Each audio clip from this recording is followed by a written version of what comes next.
আল্লাহু আকবার, আল্লাহু আকবার, আল্লাহু আকবার, আল্লাহু আকবার, আল্লাহু আকবার, আল্লাহু আকবার, আল্লাহু আকবার, আল্লাহু আকবার।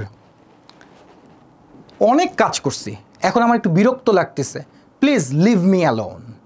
এই লিভ মি অ্যালোন বলার ক্ষেত্রে আপনারা আরও কীভাবে বোঝাতে পারেন যে আপনি একটু একা একা থাকতে চাচ্ছেন, আজকে আমরা সেই জিনিসটাই শিখব। ওয়েলকাম টু এফকে ইংলিশ, আপনাদের সাথে আছি আমি Faisal Khan, and today we gonna learn 6 different ways to say leave me alone. So number 1-এ আপনি চাইলে বলতে পারেন গো অ্যাওয়ে, একটু রুড হয়ে যায়, গো অ্যাওয়ে, চলে যাও। ওকে, এছাড়া আপনি বলতে পারেন গিভ মি এ ব্রেক, আমাকে একটু ব্রেক দাও, একটু প্লিজ লাগাইলে ভালো হয়, তাই না? Please give me a break, please give me a break, আমাকে একটু সময় দাও, please give me a break.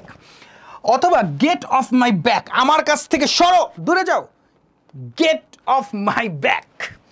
I need some space, আমার একটু স্পেস দরকার, I need some space, I need some space. এছাড়া আপনি চলে বলতে পারেন প্লিজ কিপ মি, এখানে পোস্টেড চলে আসছে, ওই আগের একটা ভিডিও থেকে আমাদের এটা কপি হয়ে গেছে, please keep me posted, need to B informed, এটা রিপিট চলে এসেছে আমাদের, হয়তো প্রিন্টে মানে টাইপিংয়ে মিস্টেক হয়েছে, নেক্সট ভিডিওতে আমরা চেষ্টা করবো এটাকে কারেক্ট করে দেওয়ার জন্য। সো আপাতত আমরা 4টা ওয়েই মনে রাখি লিভ মি অ্যালোনের ক্ষেত্রে।